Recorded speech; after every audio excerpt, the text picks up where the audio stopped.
많은 선배님들, 우리 당내에서 만났던 선배님들, 여기 계신 모든 분들이 오늘이 저고 또 여러분들이 해왔던 시민과 정당 생활에 대한 그 바람이 또한 오늘의 저를 만들었다는 말씀을 다시 한번 올립니다. 어떤 경우든 표 한 번 더 얻으려고 제 소신을 꺾거나 제 소신을 꾸미거나 하지 않겠습니다. 제가 살아온 인생 속에서 모든 어른들과 주변 친구로부터 배웠던 그 상식에 기반해서 얘기하겠습니다. 명치 없는 얘기 안 하겠습니다. 손바닥으로 하늘 가리는 얘기 안 하겠습니다. 팔이 안으로 굽는 짓 안 하겠습니다. 이 세 개만 지켜도 사실상은 성인입니다. 사실 오늘의 정치는 고상한 정책과 노선이 아닌 것 같습니다. 이 세 개만 지켜도 정치는 혁신됩니다. 저는 오늘의 현실에 동의할 수 없는 것입니다. 여당일 때는 자기가 기껏 주장했다가 야당 되면 죽으라고 반대를 합니다. 이 경우 없는 짓은 자유한국당과 새누리당과 보수당이 너무 심하게 많이 했습니다. 저는 우리 민주당과 진보진영이 뭐 그렇게 똑같은 잘못을 했다고 해가지고 지금 우리가 변하자고 얘기하는 거 아닙니다. 우리가 안 바뀌면 대한민국을 구할 사람이 없기 때문에 우리가 지금 바뀌자고 얘기하는 겁니다. 새누리당, 자유한국당 그놈들이 어쩌는데 그걸 가지고는 국민들을 구할 길이 없으니까 제가 그래서 공주에는 공주의 길이 있고 흥부에는 흥부의 길이 있고 진보주의자에게는 진보주의자의 길이 있다. 똑같이 댓글하면서 싸우지 말자. 우리는 우리의 길이 있다. 우리의 길로 가야 된다. 진보는 끊임없이 혁신해야 되고 오로지 국민과 역사 앞에 우리는 끊임없이 변화해야 된다. 그 길, 그게 김대중과 노무현의 길 아니냐. 제가 지금 민주당과 진보진영의 혁신과 변화를 이야기하는 것은 보수진영과 중도층한테 표절하는 얘기가 아닙니다. 이 위기를 극복할 수 있는 대한민국의 유일한 정치 세력은 지금 진보진영밖에 없습니다. 박근혜 대통령, 이명박 대통령, 박근혜 대통령 한반도 신뢰 프로세스 그 시대로 말해놓고 나서 통일 대박 이 한마디 한 거 왜 시대적으로 뭔 노력을 했습니까? 그분들은 그냥 말 한번 질러놓고 그냥 끝입니다. 그리고 나서 선거 때 되면 야당을 향해서 저놈들 색깔이 의심스럽다. 저놈들은 혼란 놈들이다. 이러면서 선거 치르는 사람들 아닙니까? 지금 우리가 이 위기의 대한민국을 정말 위기입니다. 우리 중국의 압박 장난 아니고요. 미국이 가지고 있는 G2 체제 내에서 누구나 다 마찬가지입니다. 자기 혼자 독차지하다가 동생 생기면 얼마나 힘들어지고 싸나워지는데요. 그럼 뭐 국제 질서가 그렇게 어렵게 생각할 거 없습니다. 우리가 사람들 다 이미 겪은 겁니다. 이미 제2차 세계대전 이후에 WTO, 가트, IMF, UN 조직을 통해 가지고 통으로 이끌었던 그 미국의 세계 질서가 중국이 부산과 함께 일정 정도 경계 수준에 좀 들어가 있는 겁니다. 이 틀 내에서 대한민국이 어떤 방식으로 처신해야 될지 문제는 지금 우리가 잘 처신해야 합니다.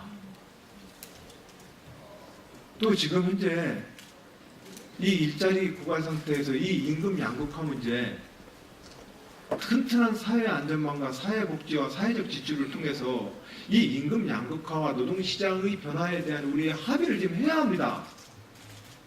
이 합의 속에서 산업 구조조정과 이미 수명이 다한 산업 분야는 이 정리에 들어가야 합니다. 대우조선 언제까지 정책금융이나 조선산업이나 기타 대우조선뿐만 아니라 모든 이미 구조조정기에 있는 많은 산업 분야를 관료와 정치인들이 정책금융이라는 이름으로 그것에 대해서 정책 결정을 계속 요구할 수가 없습니다. 이 과정은 굉장히 많은 사람들의 토론과 합의가 필요하고 대책이 필요합니다. 우리 아이들의 미래입니다. 저 대통령에 대한 제 개인적 욕심과 야망 때문에 이러는 거 아닙니다. 직업, 윤리로서 이 정치가 지금 감당해야 될 현실의 과제 속에서 저는 이 국가의 위기를 민주당과 진보진영이 국민들의 좀 더 넓은 지지와 그리고 새로운 대한민국의 미래 비전을 놓고 대한민국을 이끌어 보겠다라고 국민들께 한번 호소하자. 그게 저 안희정의 길입니다. 최선을 다해서 국민 여러분께 말씀을 올리도록 하겠습니다. 제가 가지고 있는 소신, 우리가 지금 처해 있는 위기, 이 위기를 극복하기 위해서 민주주의와 의회 정치가 어떻게 작동해야 되는지, 우리는 이 민주주의 의회 정치를 통해서 어떤 내용에 대해서 대화를 해야 되고, 우리는 타협을 해야 되고 합의를 해야 되는지 제 소신 말씀을 계속 드리겠습니다. 바로 그것은 김대중과 노무현이 못 다 이뤘던 그 역사를 이어걷는 길입니다. 김대중과 노무현 민주정부 10년, 진보진영은 그 민주정부 10년을 좌측 깜빡이 켜고 우회전형 신자유주의에 물든 정부라고 비난했습니다. 그 비난은 여전히, 그 갈등과 쟁점은 여전히 살아있습니다. 누가 차기 정부의 민주당의 후보가 돼서 대통령이 된다 할지라도 외교 안보와 개방 통상과 대북 정책과 노동시장과 산업구조재편과 증세와 사회복지제도와 지방자치와 시민의 참여를 보장하는 모든 주제들이 곳곳에 다 걸려 있습니다. 이 주제를 놓고 우리가 전통적인 진영에서 얼른 그 진영이 사용하고 애용하는 단어를 선택해주고 그 지지를 얘기하는 것만으로는 이 문제를 못 풉니다. 저는 김대중 노무현 정부의 이 10년 중에서 우리가 진보진영이 숙제로 안았던 문제에 대해서 지금 정직하게 다시 말씀을 올리는 겁니다. 그리고 이러한 주제를 통해서 경선 과정에서 어떤 분은 얘기합니다. 아이고 그래도 어디 얘기는 알겠는데 우선 경선은 통과해야 되는 거 아니냐. 그러나 저는 민주당의 문재인 후보를 포함해서 모든 후보들께 제안합니다. 이 문제에 대해서 우리는 솔직하게 토론해야 합니다. FTA와 개방 통상 전략에 대해서 진보진영은 어떤 태도를 가질지 지금 토론해야 합니다. 민주주의의 의회의 다수파의 정치와 대통령이라고 하는 대통령의 리더십이 어떤 방식으로 이 헌법의 민주주의를 작동시킬지 지금 얘기해야 합니다. 그것을 내가 대통령 되면 다 해결해 줄 것처럼 얘기하는 것은 현실적으로 불가능한 얘기입니다. 개방 통상을 통해서 우리는 좀 더 넓은 경제적 영토를 확보해야 합니다. 이것을 신자유주의와 반세계화라는 이름으로 비난하는 것으로서 우리가 대안이 만들어지지 않습니다. 이 문제에 대해서 저는 정직하고 솔직하게 우리 모든 동지들에게 제안하는 겁니다. 토론해야 합니다.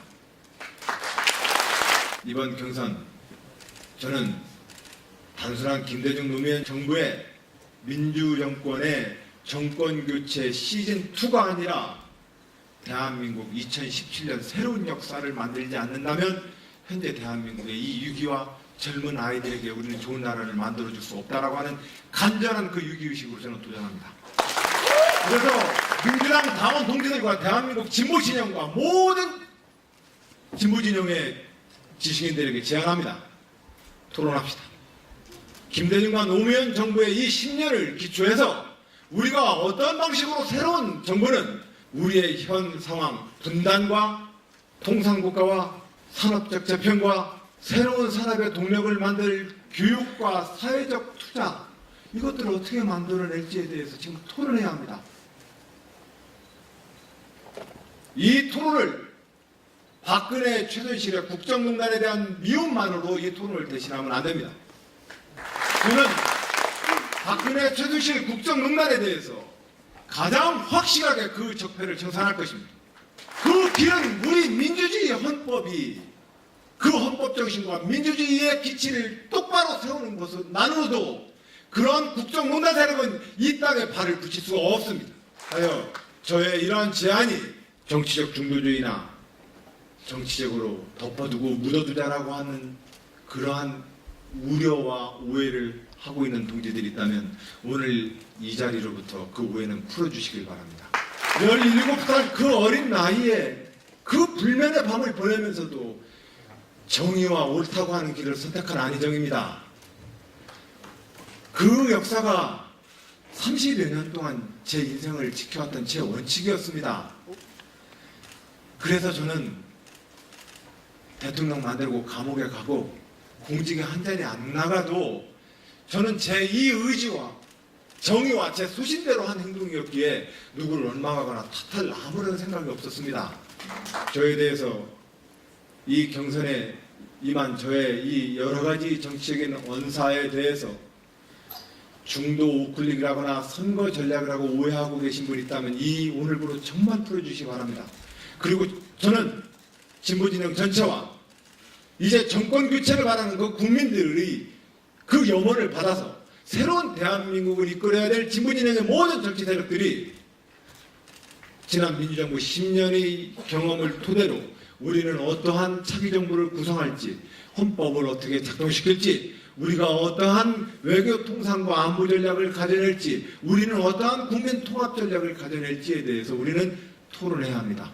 제가 드리는 모든 저의 말씀은 바로 그 과제를 지금 저는 제기하고 있습니다. 이 자리에 계신 많은 선배님들, 동지 여러분, 그리고 사랑하는 친구 여러분, 이거 하나만큼은 꼭 여러분들이 잊지 않고 계실 거라 생각합니다.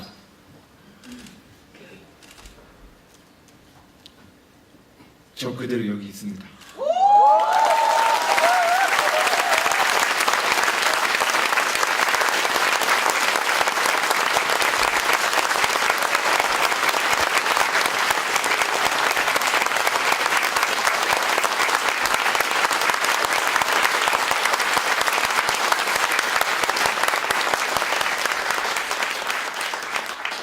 힘냅시다. 지금 우리가 가야 될 이 고갯길과 맞바람들이 만만치가 않습니다. 저는 노무현 대통령과의 처음 정치권에 들어와서 일을 하겠다라고 작심을 하고 2004년 감옥에 갈 때까지 그런 마음으로 일했습니다.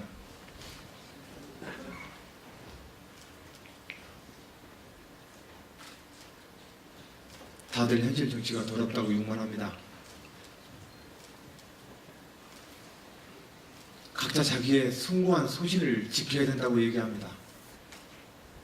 그러나 아무도 나서서 자기와 다른 견해의 사람과 대화하지 않습니다. 그리고 우리가 그 소신과 옳다고 믿는 믿음을 갖고 다수파가 되어서 우리의 세상을 좀 만들어주길 바랍니다. 그러나 민주주의 정치에서 그건 불가능합니다. 저도 그래서 정치하기 싫었습니다.